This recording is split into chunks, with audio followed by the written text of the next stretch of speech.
Chicos, ¿qué tal? Hoy día vamos a estudiar tres teoremas bastante importantes que se trabajan en el tema de circunferencia. Me refiero al teorema de Poncelet, al teorema de Pitot y al teorema de Steiner. ¿Ya? Entonces rápidamente vamos a ver en qué consiste cada uno de ellos. El teorema de Poncelet. Muchachos, ¿cuándo van a aplicar el teorema de Poncelet? El teorema de Poncelet se aplica cuando tenemos un triángulo circunscrito a una circunferencia. La palabra circunscrito quiere decir que está fuera, ¿ya? Circunscrito viene de circundante, alrededor. Entonces, eso hay que tener en cuenta. ¿Cuándo aplica el teorema de Poncelet o cuándo vamos a ver el teorema de Poncelet? Cuando tengamos un triángulo circunscrito, o sea, fuera de una circunferencia, ¿ya? O también podríamos decir que la circunferencia está inscrita en el triángulo rectángulo, ¿ya? Inscrito, ¿qué quiere decir? Interno, viene de interno, interior, ¿ya? Entonces la circunferencia está adentro del triángulo rectángulo. Repito, miren, a cualquiera de los dos se puede decir circunferencia inscrita en el triángulo rectángulo o triángulo rectángulo circunscrito a la circunferencia. Muy bien, entonces, ¿en qué consiste, profe, el teorema de Poncelet? El teorema de Poncelet establece lo siguiente: en todo triángulo rectángulo, la suma de catetos, ¿ya? La suma de catetos va a ser igual a la hipotenusa más dos veces el inradio. Por inradio tienen que entender el radio de la circunferencia inscrita, ¿ya? Entonces vamos a ver por acá. Vértice A se lo pone, profe, lado A minúsculo, ya saben. Profe, vértice B se lo pone lado B minúsculo. Vértice C se lo pone lado C minúsculo. R viene a ser el inradio, ¿ya? Inradio del triángulo ABC, o también se le conoce como el radio, y por si acaso voy a escribir radio, acá, ¿no? O radio, ¿ya? O radio de la circunferencia inscrita, ¿ya? De la circunferencia inscrita, ¿ya? Cualquiera de los dos. Entonces, que no les sorprenda la palabra inradio, ¿eh? Simplemente es el radio de la circunferencia inscrita. Entonces, ¿qué afirma Poncelet, profe? Dice lo siguiente: se va a cumplir que la suma de catetos A más C va a ser igual a ¿quién? A la hipotenusa B más dos veces el inradio, ¿ya? Ese es el teorema, muchachos. Ese es el teorema de Poncelet. Fácil de recordar, muy utilizado. Pues eso hay que tener en cuenta, ¿ya? Muy bien, profesito. Seguimos. Teorema de Pitot. Profe, ¿qué establece el teorema de Pitot o cuándo van a utilizar? Primeramente, ¿cuándo vamos a utilizar el teorema de Pitot? Cuando tengamos un cuadrilátero circunscrito a una circunferencia.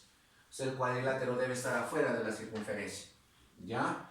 O también podemos decir que la circunferencia debe estar inscrito al cuadrilátero, en este caso ABCD, ¿ya? En ese caso vamos a utilizar el teorema de Pitot. Ahora, profe, ¿qué establece el teorema de Pitot? Establece lo siguiente, muchachos. En todo cuadrilátero circunscrito a una circunferencia se va a cumplir lo siguiente: la suma de dos lados opuestos va a ser igual a la suma de los otros dos lados opuestos. A ver, vamos a ponerle letras a los lados, ¿ya? Bueno, vértice A minúscula, vértice, a ver, por acá mejor lo ponemos otras variables, ¿ya? Otras variables, no hay problema. Acá lo vamos a poner A, ¿ya? Acá le voy a poner B, M y N. Entonces, ¿qué establece el teorema de Pitot, profe? Dice lo siguiente: M más N, o sea, la suma de estos dos lados opuestos, va a ser igual, profe, a la suma de los otros dos lados opuestos, igual a A más B, nada más. Sencillo. Muy fácil de demostrar, muchachos, ¿ya? Muy fácil de demostrar. Esto también, teorema de Poncelet, teorema de Pitot, recontra fácil de demostrar. Ya son buenos ejercicios. En la separata está demostrado. Lo ven, muchachos. Muy bien. Tercer teorema. El teorema de Steiner. ¿Ya? El teorema de Steiner. ¿Cuándo vamos a aplicar el teorema de Steiner, profe? Cuando estemos frente a un cuadrilátero X inscrito. Y se tiene que entender que un cuadrilátero es X inscrito es aquel cuadrilátero cuyas prolongaciones de sus lados son tangentes a una misma circunferencia. Por ejemplo, fíjense acá, tengo el cuadrilátero ABCD, ¿no? ABCD. Entonces, voy a prolongar el lado AD, ¿no? Prolongas, toc, toc, toc, toc, toc. Acá, tangente o no, tangente.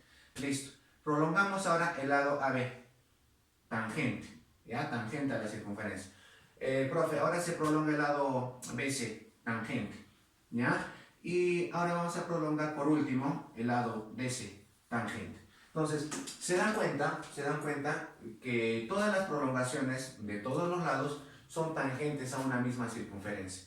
En ese caso, se va a hablar de un cuadrilátero inscrito, ¿ya? Entonces diré, profe, el cuadrilátero, así notamos un cuadrilátero cualquiera, ¿no? El cuadrilátero ABCD es un cuadrilátero inscrito, ¿ya? Inscrito. Repito, ¿a qué se llama, profe, cuadrilátero inscrito? Aquel cuadrilátero cuyas prolongaciones de todos sus lados son tangentes a una misma circunferencia. Muy bien, ¿qué establece, muchachos, el teorema de Steiner? Dice lo siguiente, es parecido a Pitot pero con resta, con diferencia, ¿ya? En todo cuadrilátero inscrito se va a cumplir lo siguiente, que la diferencia de dos lados opuestos va a ser igual a la diferencia de los otros dos lados opuestos. Siempre manejen mayor menos menor. ¿Ya? En este caso, por ejemplo, AB, voy a considerar que es mayor que DC. Entonces, ¿qué se va a cumplir, muchachos? Voy a llamarle por acá A minúscula, B minúscula, y acá M y N. A que sea mayor. Entonces diré A, profe, A menos su opuesto. ¿Quién es su opuesto? B. Es igual a M, que es mayor que el opuesto, M menos N. O sea, es parecido a Pitot, pero con diferencia, ¿ya? Con diferencia. Siempre reste mayor menos menor. Nada más. Entonces, siempre que tengan un cuadrilátero inscrito, apliquen esta propiedad o teorema que les va a ayudar rápidamente a resolver los ejercicios. ¿Ya? Muy bien, muchachos. A ver, solamente para aclarar una situación acá en el teorema de Pitot. Muchachos, si yo tengo un cuadrilátero cualquiera y el problema no me dice que el cuadrilátero está circunscrito, pero el cuadrilátero cumple con el teorema de Pitot. Entonces, ¿qué se va a cumplir? Se va a cumplir que dicho cuadrilátero va a ser circunscriptible a una circunferencia. O sea, se puede poner afuera de una circunferencia. ¿Ya? Repito, si es que hay un cuadrilátero, profe, no me dice nada el ejercicio, no me dice que adentro hay una circunferencia, pero tú sumas los lados opuestos y es igual a la suma de los otros dos lados, entonces podemos afirmar que el cuadrilátero es circunscriptible, o sea, se puede dibujar encima de una circunferencia. Ya eso que quede, eso para algunos ejercicios sirve, muchachos, ya, porque nos puede decir, averiguar si el cuadrilátero es circunscriptible a una circunferencia. ¿Ya? Podría ser el caso, va a depender del ejercicio. Nada más, muchachos. Entonces, rápidamente aclaramos algunas cuestiones que de repente me estoy olvidando con los ejercicios. Ya vamos a ver dos aplicaciones.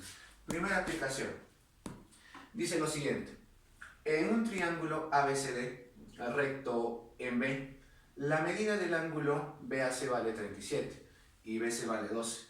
Calcular la medida del radio de la circunferencia inscrita en el triángulo. Muy bien, me habla de un triángulo rectángulo, ¿ya? Me está hablando de un triángulo rectángulo y me pide el radio de la circunferencia inscrita. Muy bien, entonces pasamos a dibujar rápidamente el triángulo rectángulo. Triángulo rectángulo ABC. Ya sabes que en geometría se dibuja de esta manera, ¿no? Así y así. Listo. ¿Está bien?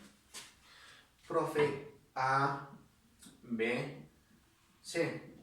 Recto en B, profe. O sea, acá es 90 grados. Ya 90 grados. ¿Qué más? ¿Qué más? Tengo dato que la medida del ángulo BAC, medida del ángulo BAC vale 37. Ya saben, se pone siempre en la letra del medio. BAC. Este señor de acá, ¿cuánto vale? 37 grados. ¿Ya? Y BC, profe, vale 12. Vamos colocando por acá. ¿Ya? Esto vale 12. Calcular la medida del radio de la circunferencia inscrita en el triángulo. O sea, hay una circunferencia, muchachos. Acá hay una circunferencia. A ver, acá hay una circunferencia que está dentro. ¿Ya? Que está dentro. ¿Está bien? Y me está pidiendo la medida de su radio, ¿no? Del radio de la circunferencia inscrita. De R. Nada más. Fácil. A ver, por acá. Fácil, nada más, muchachos. Entonces, ¿qué aplicamos ahí? ¿Qué aplicamos? Profe, teorema de Poncelet. Estás frente a un triángulo rectángulo y te pide el inradio, radio de la circunferencia inscrita.